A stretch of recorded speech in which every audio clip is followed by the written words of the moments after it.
Firman Tuhan yang akan kita renungkan pada pagi hari ini terambil dari kitab Mazmur pasal 100 ayat 1 sampai ayatnya yang ke-5. Kita akan baca secara bergantian. Saya mulai dari ayatnya yang pertama dan nanti kita bersama-sama di ayat yang ke-5. Mazmur untuk korban syukur. Bersorak-soraklah bagi Tuhan, hai seluruh bumi.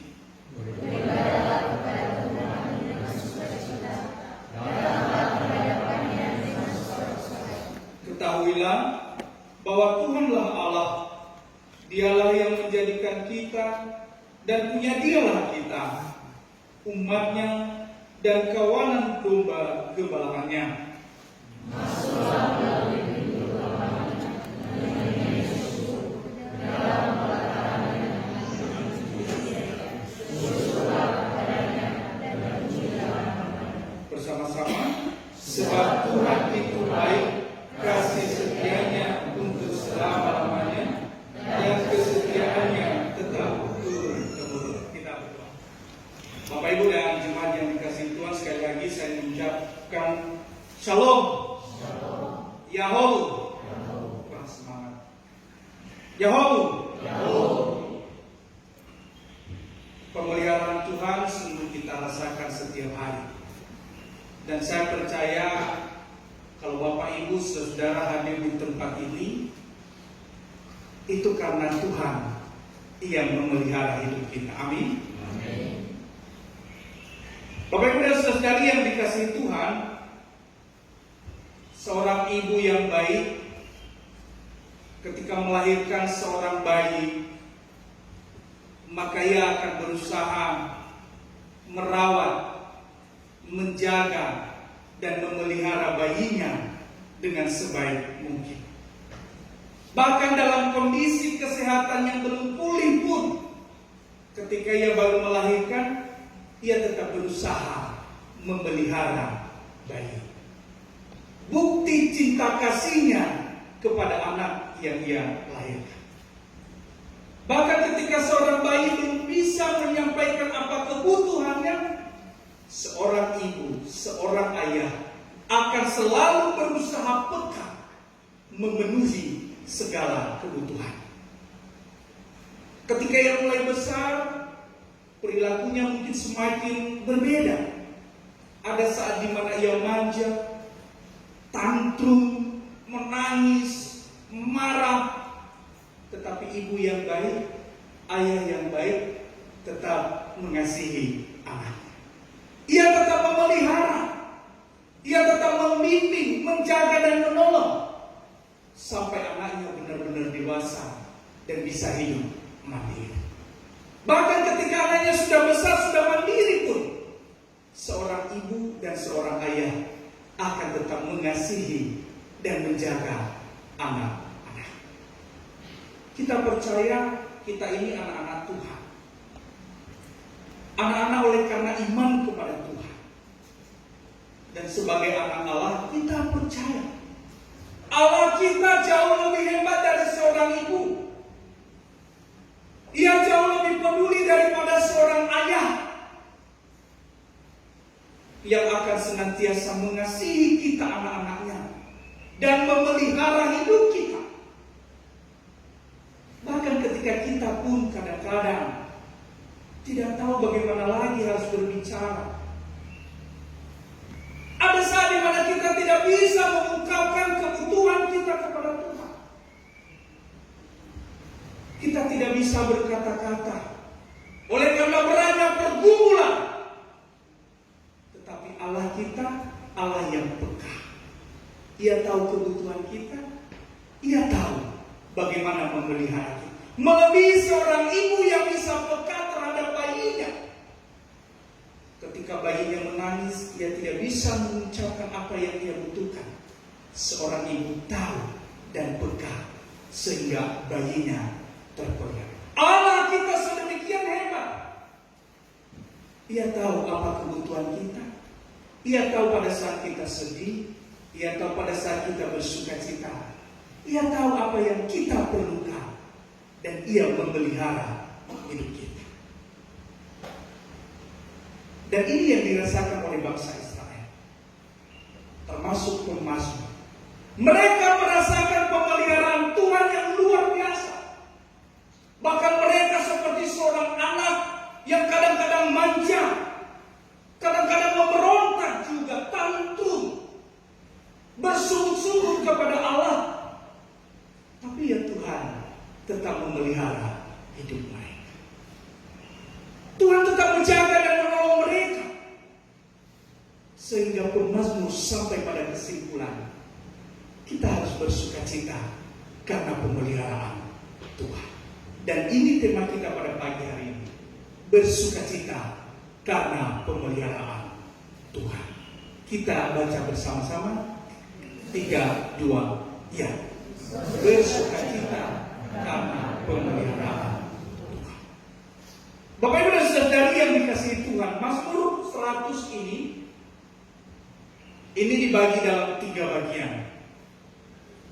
Yang pertama adalah di ayat 1 dan ayat 2. Ini berisi tentang panggilan, himbauan, dan bahkan perintah untuk bersukacita, untuk bersorak-sorak, dan untuk beribadah kepada Tuhan.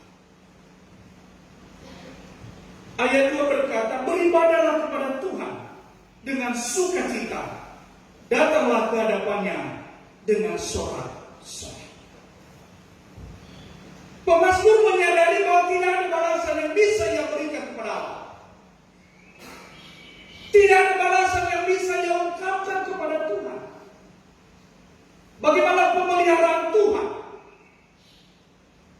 Yang mampu ia lakukan adalah hanya bersyukur, bersukacita di hadapan Tuhan, bersorak-sorak, dan datang beribadah kepada Tuhan. Hari ini kita datang beribadah kepada Tuhan. Saya tidak tahu apakah kita datang dalam suasana hati yang penuh sukacita oleh karena pemeliharaan Tuhan, atau kita datang karena bersedih hati karena pergumulan yang tiada henti. Tapi apapun pergumulan Bapak Ibu dan anak-anak yang dikasihi Tuhan di tempat ini, percayalah, pemeliharaan Tuhan akan selalu ada. Amin. Karena kita percaya pemeliharaan Tuhan itu akan selalu ada, maka ketika kita datang ke hadapannya, kita harus datang dengan sukacita. Karena itu pagi ini berikan senyum termanismu kepada kiri kananmu dan katakan, Tuhan telah memelihara kita. Amin Bapak Ibu. Hari ini kita merasakan Tuhan memelihara kita. Maka mari kita tersenyum, bersukacita, jangan lagi cemberut. Kalau tadi di rumah mungkin kita lagi sedih, ya marilah ketika kita sudah di rumah Tuhan, kita bersukacita, senyum kita tebarkan kepada siapapun, sehingga sukacita itu menular, mempengaruhi orang, dan memberikan damai sejahtera.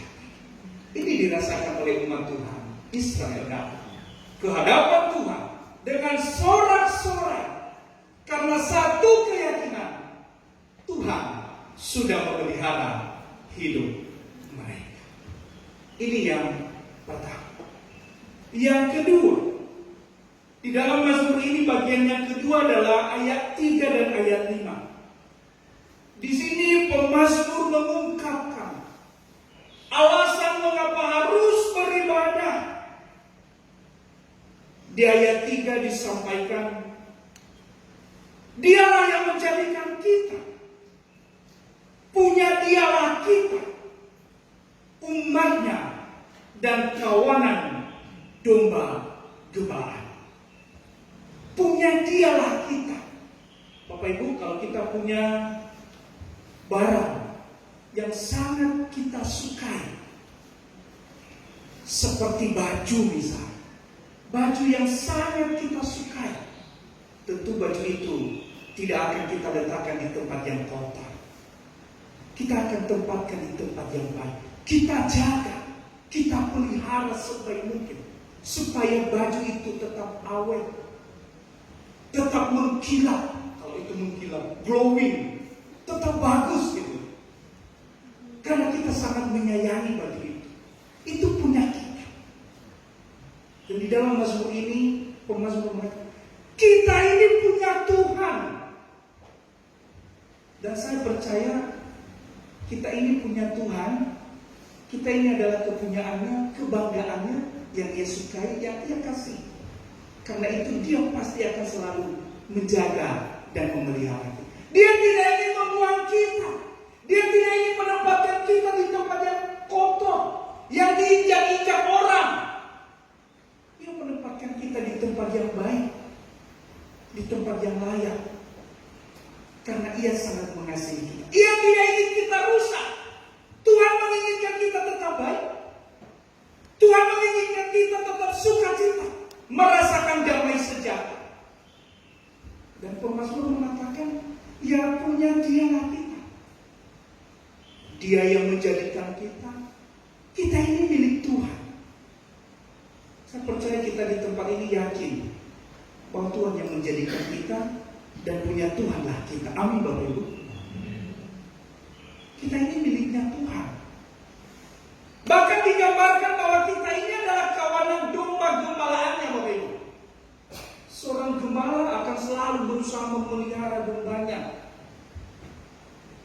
Tidak ingin kalau ada yang menyerang dombanya. Kalau ada binatang buas ya dihajarnya. Ketika domba-dombanya lapar, Dia akan berikan makanan.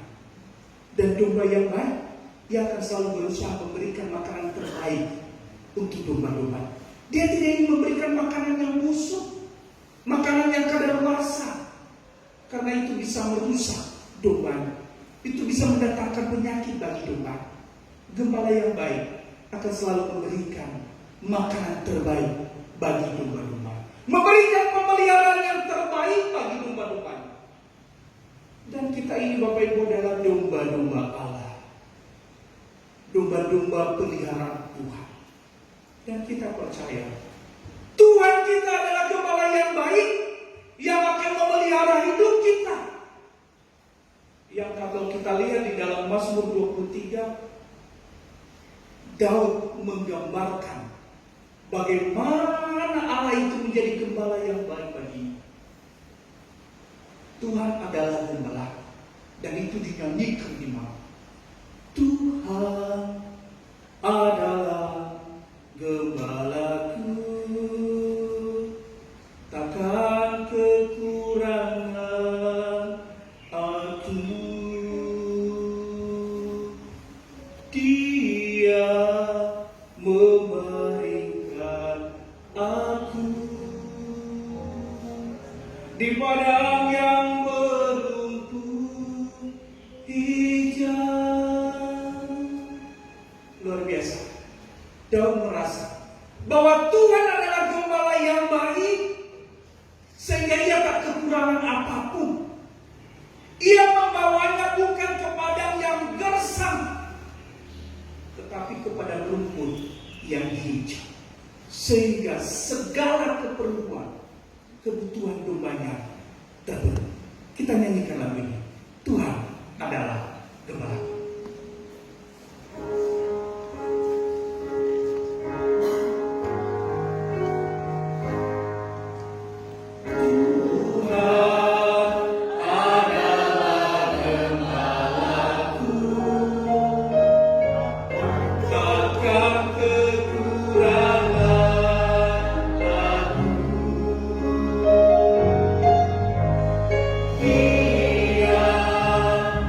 Dia memberikan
Tuhan yang luar biasa. Dan ini lahir dari pengalaman. Daud telah mengalami sendiri bagaimana pemeliharaan Tuhan, sehingga ia bisa mengungkapkan itu. Masing-masing kita ini sudah mengalami pemeliharaan Tuhan. Amin. Sudah. Kita sudah mengalami pemeliharaan Tuhan. Dia membimbing kita, menuntun kita. Bahkan jika kita jatuh, Dia tidak akan membiarkan kita jatuh tergeletak dan tak berdaya. Ia pasti mengangkat kita. Itu pemeliharaan Tuhan. Bahkan kita jika harus berjalan di dalam lembah kekelaman pun, kita tidak takut. Karena Tuhan beserta kita. Kita tidak tahu apa yang akan terjadi di hari esok, minggu depan, bulan depan, tahun depan. Di dalam hidup kita tidak ada yang tahu. Mungkin kita akan melewati jalan yang baik-baik saja, mulus-mulus saja, rata. Tapi mungkin sebagian dari kita akan melewati jalan yang tidak rata. Ada gunung, ada lembah, ada jalan yang berbelok-belok. Sudah begitu jalannya onderlah, jalannya rusak. Selain jalannya yang tidak baik, ada juga orang-orang jahat yang ketika kita sudah di jalan yang tidak begitu enak pun, ada orang yang jahat kiri kanan, berusaha menghancurkan hidup kita, menghalau, merusak karir kita, merusak usaha dan bisnis kita. Sudah dibangun sedemikian rupa. Kita mengalami pergumulan hebat, tapi percaya Daud sudah mengalami itu, dan dia merasakan Tuhan memelihara kita. Hari ini mari kita tetap percaya, apapun yang akan kita hadapi di hari-hari yang akan datang, kita percaya bahwa Tuhan beserta kita dan Dia akan memelihara hidup kita. Amin Bapak Ibu. Amin. Yohanes pasal 10 ayat 11 berkata, Yesus berkata, Akulah gembala yang baik. Gembala yang baik memberikan nyawanya bagi domba-domba. Pemeliharaan Tuhan bukan hanya pemeliharaan fisik, tetapi juga pemeliharaan jiwa dan nyawa kita. Sehingga Ia rela memberikan nyawanya demi keselamatan jiwa kita. Kurang apa lagi Tuhan kita? Kurang apa lagi Tuhan Yesus kita? Dia sangat gembala yang baik, yang menuntun kita ke jalan yang benar, jalan keselamatan. Dia pintu menuju Bapa di surga. Yang ketiga terakhir, bagian yang ketiga ini ayat 4. Di sini pemazmur berbicara soal tempat beribadah. Di mana kita beribadah? Sesungguhnya kita beribadah, kita dapat beribadah di mana pun. Di rumah, di sekolah bagi anak-anak, di kantor bagi yang bekerja, dan juga di gedung gereja ini. Dan di dalam kebiasaan orang Israel, umat Allah, umat pilihan Allah, ibadah mereka berpusat di bait Allah. Dan itulah dikatakan di dalam ayat 4.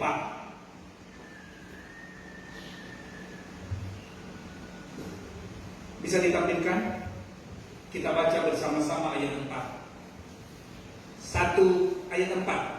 1, 2, 3. Masuklah melalui pintu gerbangnya dengan nyanyian syukur, ke dalam pelatarannya dengan puji-pujian. Bersyukurlah kepadanya dan pujilah namanya.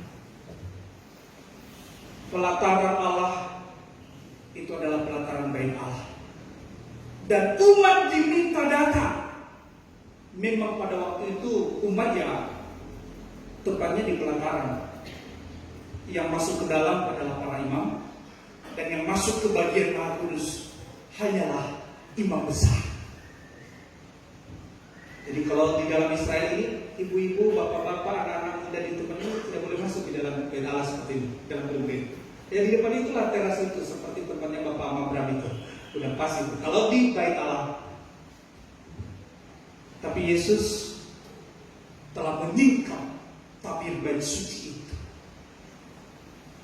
Kematiannya di Bukit Golgota itu membelah tabir bait suci, sehingga kita bisa masuk bukan hanya di pelataran bait Allah, bukan hanya di pelataran gereja, tetapi di dalam gereja pun kita bisa datang beribadah kepada Tuhan. Dan luar biasanya Bapak Ibu, oleh karena sukacita bangsa Israel, ketika mereka datang di dalam bait Allah, puji-pujian itu sudah datang, sudah mereka nyanyikan ketika belum tiba di pintu gerbang. Artinya, ketika mereka mau datang ke bait Allah, mereka benar-benar fokus perhatian memuji Tuhan, hendak bersorak-sorai, dan itu sudah dimulai sejak di luar pintu gerbang. Orang sudah berkumpul di luar pintu gerbang, dan ketika mereka datang, kita masuk ke bait Allah, dan saat ini mereka bernyanyi, bersorak memuji Allah, sampai kemudian memasuki gerbang itu dan duduk di pelataran bait Allah. Lalu para imam masuk di dalam bait Allah, dan di sana puji-pujian itu, sorak-sorai untuk kemuliaan Allah itu mereka nyanyikan tiada hentinya. Artinya Bapak Ibu, tidak ada lagi waktu untuk bergosip di dalam bait Allah. Tidak ada lagi waktu untuk ngobrol-ngobrol, untuk bercanda-bercanda. Mereka mau datang fokus. Kalau sudah datang di rumah Tuhan, ya kita mau fokus memuji Tuhan. Kita percaya kita di tempat ini, ketika kita beribadah di hadapan Tuhan, kita mau fokus memuji, memuliakan Tuhan. Tempat kita beribadah memang bisa dimanapun, tetapi ada hari-hari tertentu seperti hari Minggu, di mana kita diminta bersekutu bersama, beribadah di rumah Tuhan, di gereja Tuhan. Di sini kita bersorak-sorai, bersukacita, memuji Allah oleh karena pemeliharaan Tuhan. Mudah-mudahan kita akan senantiasa beribadah kepada Tuhan dengan sukacita dimanapun, termasuk di dalam gedung gereja. Amin. Amin. Tuhan Yesus memberkati. Ayat hafalan ayat 1 kita baca bersama-sama. 3, 2, ya. Mazmur untuk orang bersyukur.